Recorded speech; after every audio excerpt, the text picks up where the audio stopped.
Okay, today I have woke up the past couple days with a puffy eye, so I've not managed to do any streaming or any recording, but I've actually had these Wraith scrims that I've been sitting on for a while, which actually were my first scrims in, I think, well over a year.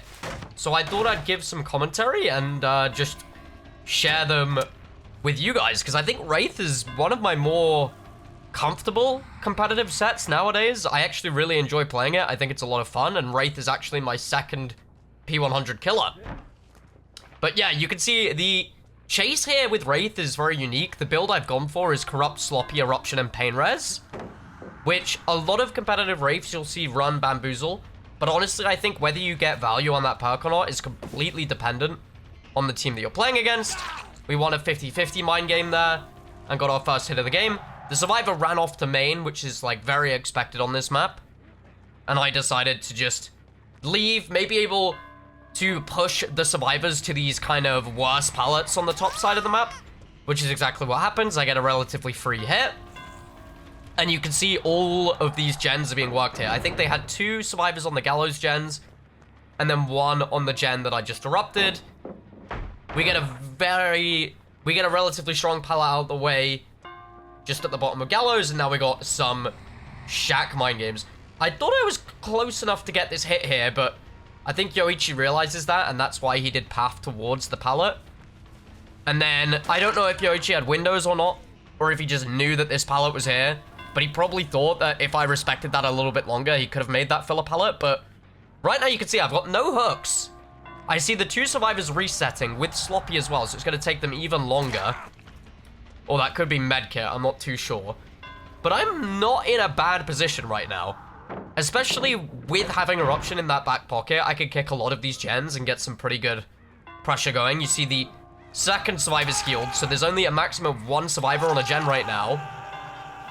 And we get the pain res out with the hook, and then we see the third survivor's healed. So right in that moment, I've got 1 hook, 1 pain res off the board, all of the Eruption value. And in that time, all of the survivors were healing.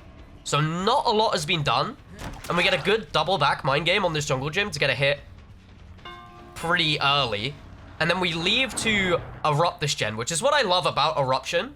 You could kind of, especially on Wraith, where you could just glide around the map very quickly. And you could also kick things very quickly. I could just quickly kick that. And then whenever I do get my next down, that gen gets hit for 10%, which is... like, that delayed regression part of Eruption is so important. And this is another thing, if you are ever scrimming, you really have to pay attention to when head-on is allowed and when it isn't. And that's one thing that I struggle with. Obviously, I know now that in Wraith sets, they allow head-on. But I always forget when head-on is allowed, and I always forget to play around it. But that was actually a pretty obvious tell that head-on was in play. Because the survivor was injured. They weren't running towards anything in particular. In that moment, I should know to pull on the locker. But obviously, I didn't know that head-on was in play. Nice little mind game around that jungle gym. The ace might have just seen me flash my red stain.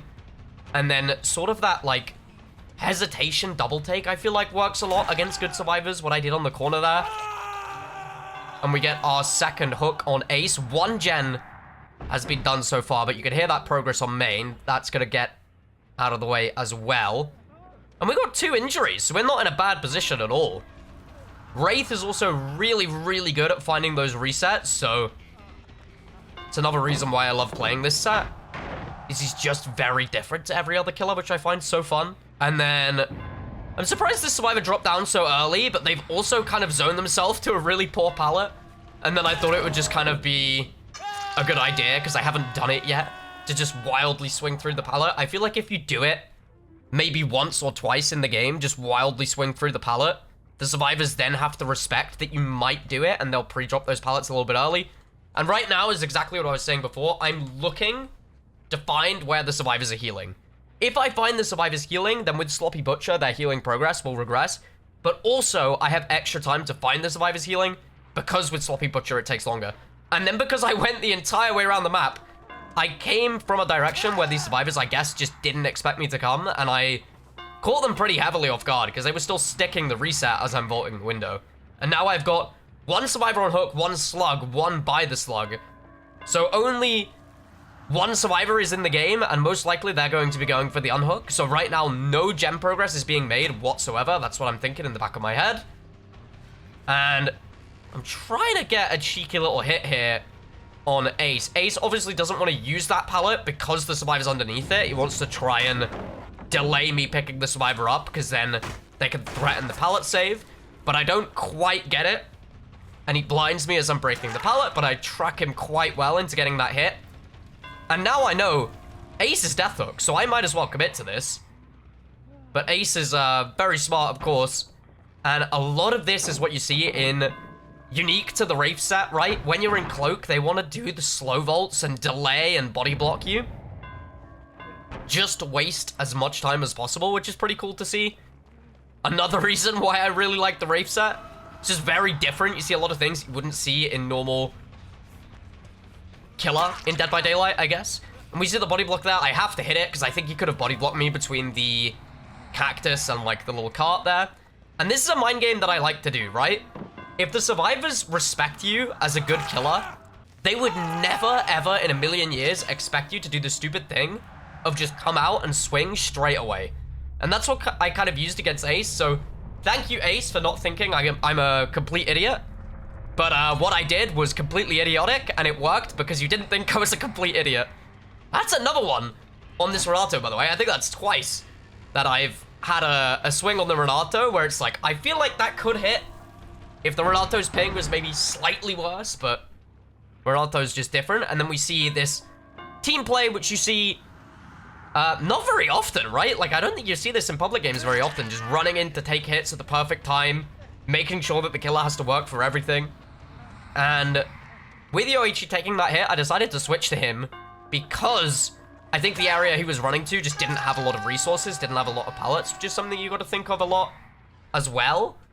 And then I was kind of checking to see if a survivor was lurking for the fast save, but I also thought that they were going to go for the reset, but instead they went for the super high risk play, which is sending the injured survivor to get the unhook. Because if you think about it, if I catch that injured survivor out and just slug them next to the hook, then the game is over. It's a 4K on 2 gens, right? I find the fully healed survivor. They actually did a really nice corner mine game there, but that's all she wrote for that game. And the survivor's DCing there, that basically just means, okay, we'll give you the 4K at 2 gens. We don't think we can get anything better than this. And I've changed my build this time, so I think this was a bit of a misplay from me. I took out Eruption, but honestly, in this second game, I just really missed Eruption the entire time, I feel like. But this is a way better start. We got a tag really early, and I guess this is what Bamboozle gives you on this map. It gives you the ability to play this main building a lot better.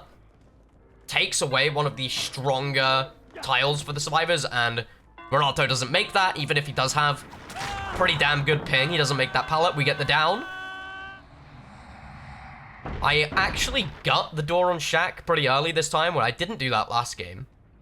And now I think I'm just looking... Yeah, this is what I'm doing. I'm looking for the savior. So I'm making sure that they don't have somebody set up early for the save. And I think it was the little bit of progress on that gen.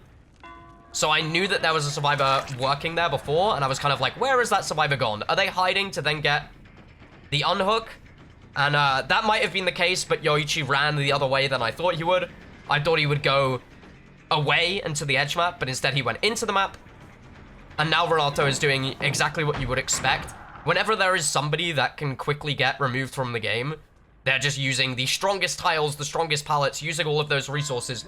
Because in a match like this, you need to keep it a 4v1 for as long as possible, right? But this is excellent looping from Renato, honestly. He's playing aggressive, he's playing pretty cocky as well. He's not like pre-throwing the pallets or anything. But I guess just went for that vault a little bit late, and he got the medium instead of the fast vault, and that gave me the free down. And right there, just a kick like that, right? If I had Eruption, that would be so much more valuable.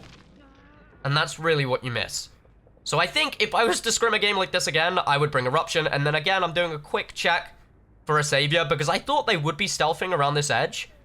But we find Yoichi working his gen injured, which in the moment I think is a massive misplay. They pop another gen and then somebody else goes for the save. So right now, no gen progress is being made. And I'm like, maybe I can quickly get the pain res off. But we gotta remember that Renato is the one that is Death Hook. And because I've given all of that time for Renato to get off the hook, I now need to find him. With his Wraith, normally, I don't have a problem. But I found out after this game, what the survivors did is they got Renato off that hook, and he has Iron Will, and he is hiding in a locker on the edge map. So I did actually walk past Renato when I was looking for him. But how in a million years am I gonna find a Renato with Iron Will in a locker? So, a little bit unlucky. In these competitive sets, the survivors only get one of each perk.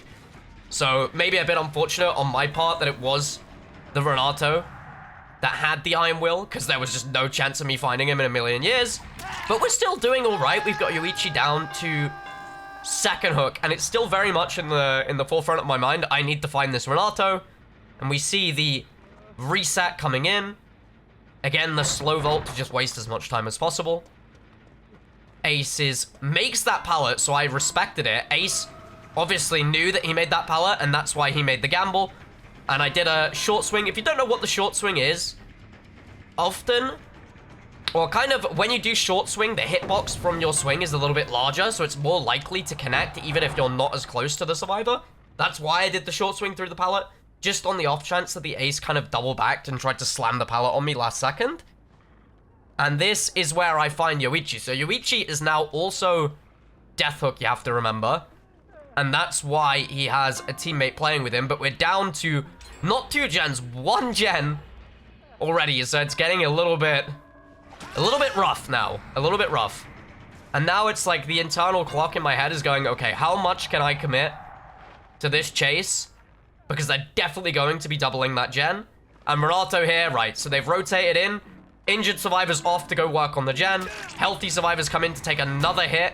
They're just trying to delay this as much as possible. They know that if I get this kill fast enough, that playing that 3v1 in the endgame is going to be really tough. Especially these gens for me, for this 3 gen in this endgame scenario, are not bad.